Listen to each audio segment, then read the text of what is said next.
Fijaos en esta jugada. Aparentemente el Inter está sacando el balón de forma normal, pero mirad bien, los tres que forman la línea defensiva son los tres centrocampistas. Entonces, ¿dónde están los centrales? Si avanzamos la jugada, les vemos atacando junto con los delanteros. Y esto no es una casualidad, esto pasa todo el tiempo en el Inter. Con estas tácticas, Inzaghi ha convertido un equipo en ruina económica en uno de los más competitivos de Europa. Todo esto con el club al borde de la quiebra y tensiones extradeportivas. Y es que esta historia me llamó tanto la atención que me puse a investigar qué está pasando exactamente en este loco Inter de Milán. A mucha gente le sorprendió la victoria por 1-2 de los italianos en el Allianz Arena. Independientemente del global de la eliminatoria, en este partido se vio claramente cómo estos tíos pueden ganarle a cualquiera. Es un equipo que juega de forma muy inteligente y que Inzaghi le ha aportado cosas que les hacen ser el equipo más loco del continente. Lo más llamativo es que lo están haciendo con una plantilla sin estrellas mediáticas y además ganando dinero en el mercado de fichajes. Concretamente 100 millones en los últimos 4 años. Hace tan solo 2 temporadas el Inter sorprendió a todos llegando a una final de Champions contra el Manchester City. Todos creían que no tenían nada que hacer ante el equipo de Guardiola. Sin embargo, los italianos merecieron ganar aquel partido. Aunque perdieron por 1-0, dejaron claro que era un equipo en pleno crecimiento a pesar de su situación financiera. Con todo esto, Inzaghi elaboró un plan maestro que resulta impresionante en el fútbol europeo actual. Pero claro, ¿cómo han llegado a esta situación límite si hasta hace no mucho eran uno de los equipos más temidos del continente?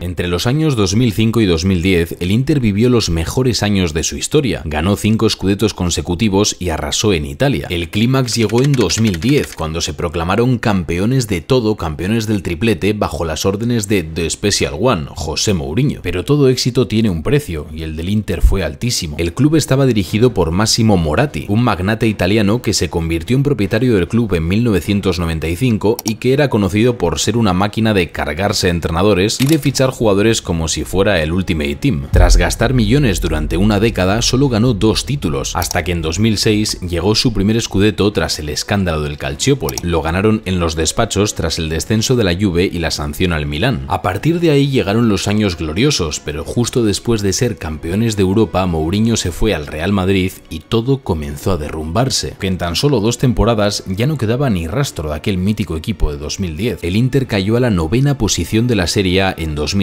fuera de competiciones europeas por primera vez en 15 años, algo que afectó enormemente al club. Además, sus ingresos estaban muy por debajo de los clubes más potentes de Europa. Mirad cómo incluso en su año más exitoso no tenían ni comparación con los Barça, Real Madrid o Manchester United. Básicamente, el club sobrevivía porque Moratti, el presidente, había puesto más de 700 millones de euros de su propio bolsillo. Según varias fuentes italianas, durante la época del presidente, el Inter tuvo unas pérdidas de más de 1.000 millones de euros. La situación era insostenible, por lo que Moratti terminó vendiendo el club al empresario indonesio Erick Thohir en octubre de 2013. Este tío se encontró con un marrón tremendo en todos los sentidos, por lo que implementó una estrategia más sostenible en fichajes. Vamos, no gastó un duro. Además, la UEFA les multó por incumplir el fair play financiero. El indonesio estaba flipando en colores. Yo creo que se había dado cuenta de que había hecho una de las peores inversiones de su vida. Casi peor que apostar a que el Valladolid gana un partido. Por esto mismo, en 2016, Erick Thohir vendió la mayoría de sus acciones a la empresa china Suning Group, liderada por Steven Zhang, un joven empresario que llegó a Italia con mucha ambición por devolver al Inter a ocupar un puesto entre los mejores equipos de Europa. Zhang tomó decisiones muy inteligentes desde un primer momento. Primero, contrató a Beppe Marotta como director deportivo. Este tipo estaba considerado como el rey del mercado en Italia por su gran trabajo anterior con la Juventus. Con Marotta al mando, el Inter invirtió más de 500 millones de euros en los primeros años del proyecto, y en 2018 volvieron a la Champions de la mano de Spalletti, pero el gran salto llegó con Antonio Conte. El míster italiano devolvió la mentalidad ganadora al Inter y formó una escuadra de muchísimo nivel que logró ganar el Scudetto en 2021. No obstante, el Inter se vio gravemente afectado por la pandemia. El club registró unas pérdidas de 245 millones de euros justo después de la temporada en la que ganaron la liga. El chino explotó contra el presidente de la Serie A por las decisiones que tomó durante este periodo. El Inter estaba al borde del colapso financiero financiero, por eso Steven Zhang pidió un crédito de más de 200 millones de euros a una empresa estadounidense que salvó el club momentáneamente. Además, el Inter tuvo que vender a 2 de sus estrellas para hacer caja y liberarse de altos salarios. Esta situación provocó la salida de Antonio Conte del equipo. La realidad era muy complicada y en ese momento muchos pensaron que el Inter iba a volver a desaparecer de la élite. Pero entonces llegó Simone Inzaghi, un hombre que tenía en su cabeza un plan maestro para hacer realidad una misión que parecía imposible: llevar al Inter a un siguiente nivel con un club tambaleante y sin recursos.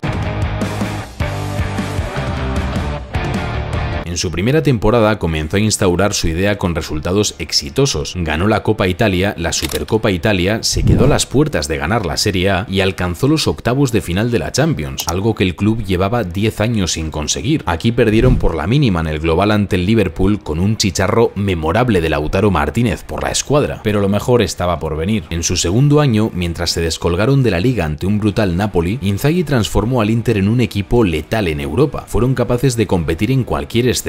Primero superaron el grupo de la muerte ante el Bayern Múnich y el Fútbol Club Barcelona. Más tarde fueron pasando eliminatorias y se plantaron en la final ante el City de Guardiola, un equipo al que parecía imposible plantarle cara en cuanto al dominio del juego. Pues bien, en aquella final el Inter de Inzaghi anuló por completo el juego brillante que había practicado el City durante toda la temporada. Sobre todo en la segunda parte, los italianos sobrepasaron a los ingleses. Tuvieron más ocasiones claras en el global del partido e incluso más posesión de balón en el segundo tiempo. Quizás, de no ser porque Lukaku se convirtió en el tercer central del Manchester City, la historia hubiera sido distinta. Aunque terminaron perdiendo esa final, la sensación era de que el Inter estaba mejorando a pasos agigantados. En lo deportivo, porque en lo económico seguían en la completa mierda. Pero Marotta volvió a hacer magia en el mercado. Reforzó la plantilla en cada posición, sacó 53 millones de beneficio y el equipo, lejos de empeorar, dio un salto de nivel. El Inter dominó la Serie A con una contundencia tremenda. Ganaron el Scudetto con 19 puntos de diferencia sobre el segundo clasificado. Fueron el equipo de las 5 grandes ligas que mejor diferencia de goles tuvo, que menos goles encajó y el cuarto que más goles anotó. Ya no eran solo una muralla defensiva, ahora también jugaban de maravilla, goleaban y controlaban los partidos. Uno de los goleadores de aquella temporada fue Marcus Thuram, otro fichaje a coste cero, que es un ejemplo más del éxito de la estrategia del Inter en el mercado, junto con Çalhanoğlu, Mkhitaryan, Zielinski y una gran lista de fichajes a coste cero que demuestran lo bien que está trabajando el club en este aspecto. Pero es que a pesar de hacer malabares todos los veranos y no gastar un duro, daba la sensación de que el equipo era más fuerte cada año. Realmente fijaros cómo en el fútbol actual todos los equipos gastan unas millonadas impresionantes en la Premier, el Paris Saint-Germain, etc. Y estos tíos están haciendo algo único.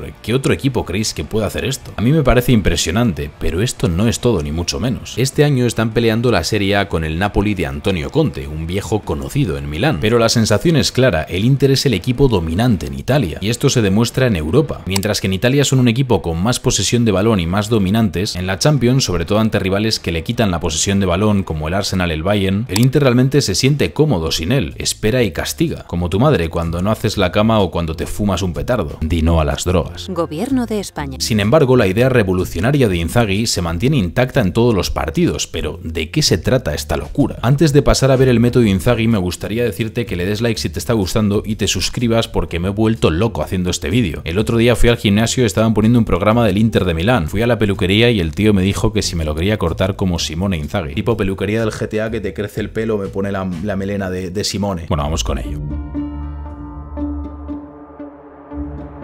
El Inter juega con un 3-5-2 innegociable en todos los partidos. Esto suena bastante italiano. Ahora bien, Inzaghi ha creado algo para que su equipo sea impredecible y distinto a los demás. Primero, el míster dio libertad a los centrales para incorporarse al ataque con el objetivo de crear superioridades a la espalda de la presión del rival. En el Inter es muy habitual ver a Bastoni o Pavard en posiciones avanzadas, incluso en zonas de remate o centrando balones desde la banda. Claro, estos dos, sobre todo Bastoni, tiene una calidad tremenda con el balón que le permite llevar a cabo este rol a las mil maravillas. Con el paso del tiempo, los centrocampistas han ido teniendo mucha más libertad para recibir el balón como si fueran centrales en muchas ocasiones. Aquí destaca un Çalhanoğlu que ha pasado de ser un mediapunta a ser el director de orquesta de este Inter, probablemente uno de los mediocentros más infravalorados de la actualidad, que da mucha claridad al equipo en salida. Junto con Barella y Mkhitaryan forman un trío de centrocampistas de muchísimo nivel. Y ya por último, esta última temporada ha dado mucha más libertad a los carrileros para meterse por dentro. El resultado resultado es que los jugadores del Inter pueden acabar en posiciones completamente distintas a donde empezaron. A simple vista parece un caos, pero es un caos perfectamente estructurado. Inzaghi da mucha importancia a mantener la estructura tanto en ataque como en defensa, pero realmente no le da mucha importancia a quién está ocupando el espacio, sino que ese espacio se ocupe correctamente y en el momento adecuado. Veamos un ejemplo muy claro. En esta salida de balón, fijaos cómo el centrocampista Mkhitaryan baja a recibir el balón y libera un espacio detrás de él que lo ocupa el carrilero Di Marco. Por lo tanto, el central del Inter sube a ocupar el puesto que dejó Di Marco. El resultado final de esta salida es que el Inter saca el balón con los tres centrocampistas como si fueran defensas, un carrilero como interior y un central ocupando el puesto de carrilero. Claro, esto tiene detrás un trabajo increíble, ya te digo yo que en los entrenamientos no se tocan los huevos, porque esto solo funciona si todos los jugadores entienden todos los roles y el sistema a la perfección. Su particular estilo resulta muy atractivo de ver, sobre todo en Serie A, donde son superiores a la mayoría de sus rivales y tienen una mentalidad más ofensiva. En Europa, el Inter pasa con más frecuencia de un 3-5-2 a un 5-3-2 rocoso, donde defienden con una disciplina brutal. Una prueba de ello es que en la fase de grupos de la Champions 24-25 solo encajaron un gol en 8 partidos. Es una locura. Y para desarrollar esto a la perfección cuentan con dos delanteros muy complementarios que funcionan de fábula juntos. Lautaro Martínez, que es la estrella de este Inter, un jugador capital en las acciones ofensivas y el máximo goleador del equipo, mientras que Marcus Thuram es un jugador capaz de retener el balón, jugar de espaldas y dar mucho oxígeno al equipo, que además también tiene cifras goleadoras bastante buenas. Realmente es un equipo camaleónico y eso es un peligro para cualquiera, porque sabe jugar muy bien con las debilidades del rival. Por esto, una de las mejores noticias para el Inter es que Simone Inzaghi renovó el contrato hasta 2026, porque mientras el míster ha hecho malabares con lo que le han dado, el club ha resuelto el 90% de sus problemas financieros según un experto en finanzas del fútbol italiano, cosa que no me extraña porque han tenido beneficios en el mercado de fichajes y encima durante este periodo han tenido éxitos deportivos. Aún así, dentro de que son un equipo top en Europa y que pueden pelear a cualquiera, siento que a nivel de plantilla todavía están un escalón por debajo de las más top de Europa, por lo que creo que si consiguen fichar con normalidad, este Inter puede convertirse perfectamente en un Inter a la altura de su mejor época. Y quién sabe, tal vez esa época no esté por venir, tal vez esa época ya esté empezando.